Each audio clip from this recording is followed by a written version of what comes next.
Welcome back today, guys. Thank you guys for stopping in on this wonderful video. Look to where we made it back to. All of our life accomplishments, everything we've accomplished in our life revolves around making it somehow, we make it always back to this planter. Anyways, we're finally on the downhill side of the planter. Everything, we got all of our stuff ready. Everything is going back on the planter. As you can see, we got all these rear parallel arms done and drilled and put on. You guys will see that here in just a minute doing the front half. And I'm putting seed tubes in the row units and we're putting them back together. Hallelujah, praise Jesus. So for the ones of you who have never seen this before, this is your seed tube. So what this is this goes down into your row and your meter on your seed box connects to this. So that pretty much means your seed box has a direct path to this tube and your seed lightly floats just like a feather down the tube into the ground, placed gently padded into the ground. Now when I say it lightly floats, it means gravity just normally does its thing with the seed and it just, you know, it just falls really fast. But we like to imagine that it floats down the tube like a feather. So basically, you see this thing right here? So we put this thing on, and what this is a sensor. So these sensors we'll have in our tractor cab.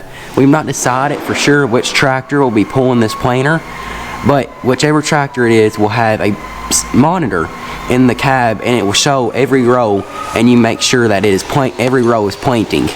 That because this sensor reads the seeds going by. So the way that this contraption is held on is you see your sensors here and then there's one on the bottom. It's just zip ties that wrap around the things and hold them to the tube. It's a really in-depth technical system on how these things are held on. And it's so technical that it takes 2 zip ties to hold them on. It's not 1, it's 2. And now we make sure we cut off the ends of our zip ties because we do not want anything getting caught or tearing up our planter. That's, you know, zip ties can really damage stuff if you didn't know. So the next step is this thingy-mabob goes down in there. So as you guys see, it just has a slot it rides right down into, and it slides into, it's just got a nice home down in there. And then up top here, it's just got a pin that slides through that helps hold it in position, and that's it. From Central City, Kentucky, the home of True Vine Farms, the one and only Farmer King.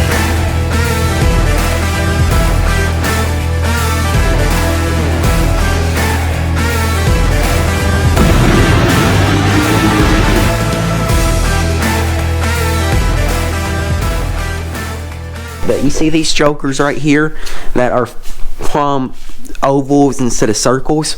But what we are doing is the process behind it is we are taking the arms that we already have, and we got our mag drill set up right here, and we have a drill bit on there, and we're just drilling those holes out bigger to where they're an actual back in circle form. It's a cutter. That's not a drill bit. It's a cutter, my bobber. Called a annular cutter or something. It's like an end mill, except it takes plugs. So we are cutting the hole out bigger, and then we are taking our new bushing and pressing it in there. And these bushings are more replaceable. And do we have any in here? Yeah. We'll show you guys when we get to that step. But first we gotta drill out these holes bigger.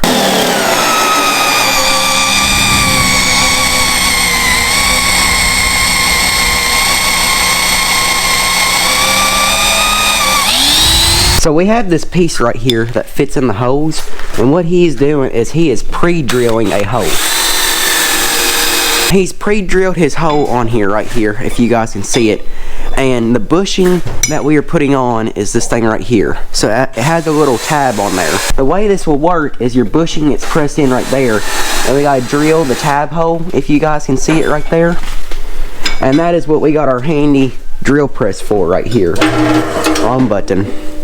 There we go, there's the light.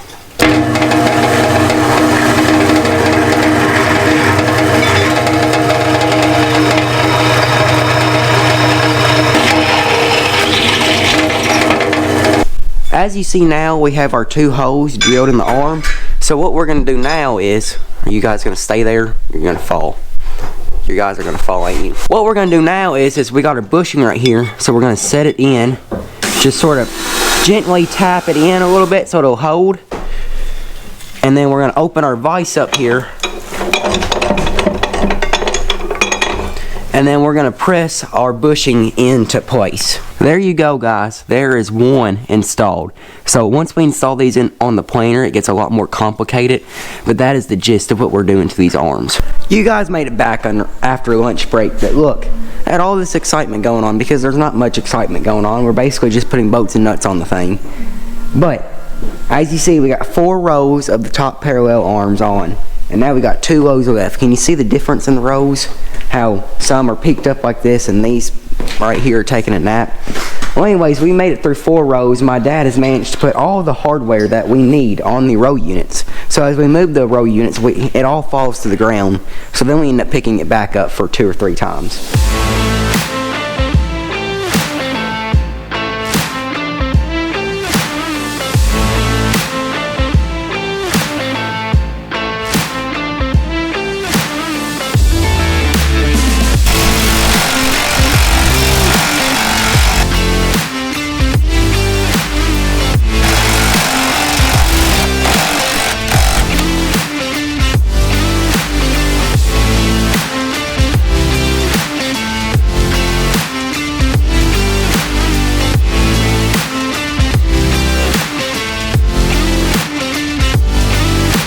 We had a productive day. We managed on the back half of the planer to get all the gauge wheels on, all the opening wheels on, and half of the closing wheels on. The other half we'll have to do and put the spikes on there. And then all the parallel arms have been drilled and put the bushings in. All we do is have to go back and torque them and put jam nuts on them. And then we were just discussing how we made so much progress, but then it's like we're maybe 25% done with the planer. No, we may be more than that. Maybe 26%. But this is just the first planer. Then we got the second planer. Which that one should be easy, right? Maybe just look at it, spin a few wheels, throw some grease on it, and it should be good to go. We hope so. You never know. Never know. But anyways, we'll see you guys in the morning. Welcome back, everybody. It's been a little while since I've had the camera. Emerson usually does most of the filming there, but he's at home working on a project. We're gonna go see him in a minute, but we're down here at these, our feed bins at the chicken houses. These bins are about 6 years old, and if you look at the very top, the lid on them, they've got a spring, and we're gonna climb up there, but they've got a spring that you pull a chain, lock the chain off, and it opens it. Then when you unhook the chain, the spring's supposed to close it back. Well, there's been several that spring doesn't work anymore, so here's your chain that goes up through all the way to the top. And one of the problems that we have is right here. Our chain is here. So we're going to reattach that chain. I'm going to climb up there and then I'll show you the lid. And since the springs don't work, what we've had to do is I've adjusted on them. I still can't get them to work good. Is we've ended up having to tie strings to the lids. And so you open them with the chain, you pull the string to close it. Sort of see everything up here. It's a little windy today, so maybe that ain't too bad, but you're gonna have to excuse the bird crap. I keep telling them birds not to crap up here, but they just don't listen to me. There's the spring, and the way this lid works is you pull that chain, which attaches right here, and up she goes. I don't know how well the camera picks it up, but this bin's almost empty. And if you notice, that lid shouldn't stay there. It should have slammed shut, but it doesn't, so that's what this string's tied on here for. That's the best knot tying I know right there. And then I'm going to take this little hook, I'm going to put through here the best I can. Then maybe that'll keep it from letting go. I don't think I'm going to hit that. So now it's time to go back down. If you can see me with that sun in your face. Pull on this chain. We're checking our bins. We got a rubber mallet we can hit on, or you can just take your hand.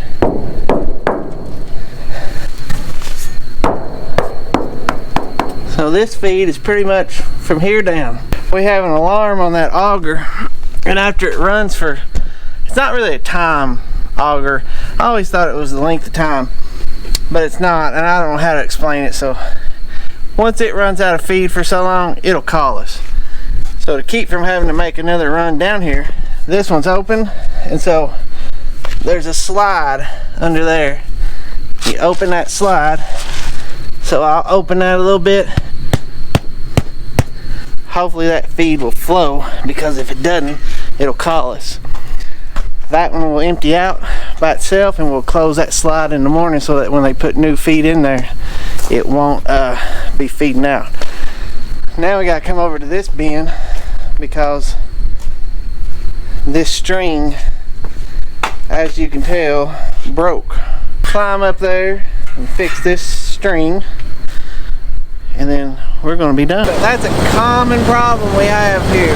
80 to 100 motors, but these fan motors are really bad about capacitors. We have a stockpile of capacitors. Now we are changing, and when we had to get a new motor, we're getting a different style of motor that's a 3-phase motor with a converter on it. And I think we showed that, but when we put another one in, we'll show it again.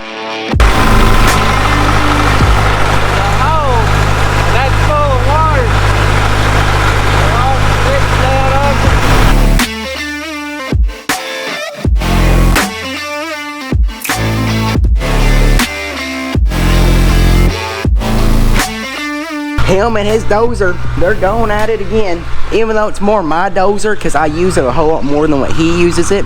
But you gotta let a man play every time, because he's just out there having fun. He's pushing some dirt up, so we'll let him have some fun. So while he's having fun on his dozer, he left me with this joy. I'm sorry for all of the planner videos. It has taken an extremely long time to do, and we film our day-to-day life, and this is part of our day-to-day life, is this right here. I would say on average we spent probably about 2 to 3 hours. Once everything's complete, we spend about 2 to 3 hours per row, and when there's 13 rows, you can do the math on how long we've actually worked on this thing. Yeah, it's time consuming. But we finally made it to the front 6. The majority lower half of the back half of the planer are done. Gauge wheels are on, opening discs are on, no-till cultures are on. Now we got to put all this stuff together up here.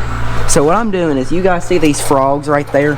Those things are plumb worn out. We got new frogs put in. We're putting those in. Got some new seed firmers that need to go on. We're going to put new seed firmers on. We're going to put seed tubes in the rows here. And then that will probably be about it for today, because it's Sunday afternoon and I want a cheeseburger. So I know you guys cannot see, but the bolts that hold this frog in, one of them is a rope in, and we were able to take our air hammer and jack it right out of there. And the other one is a Phillips head bolt. And some of you may not be very mechanically inclined, or may not have much experience in this type of area, and some of you probably do, and you're probably laughing at me right now, is when you ever put a Phillips head bolt on anything in the world, don't do it. If you do it, you're a moron. Just plain out. Especially in conditions like these where it's in mud and dirt and, you know, corrosion occurs. Don't even try the Phillips head screwdriver when you go to take the bolt out. Straight the vice grips, because you hate your life. Can you guys see the Phillips head and how corroded it is and how worn out it is? And here's the frog we're replacing. I'll show you guys the new one we're getting. Now what we are experiencing is we're taking our drill here and we're drilling all these holes out that you guys can't see. It's right down there. You guys will see it in a minute, don't worry. We're throwing them out. We got a 3/8 drill bit here, drilling them out to a bigger hole to put a bigger rope pin in, so it won't have such a loose slop to it.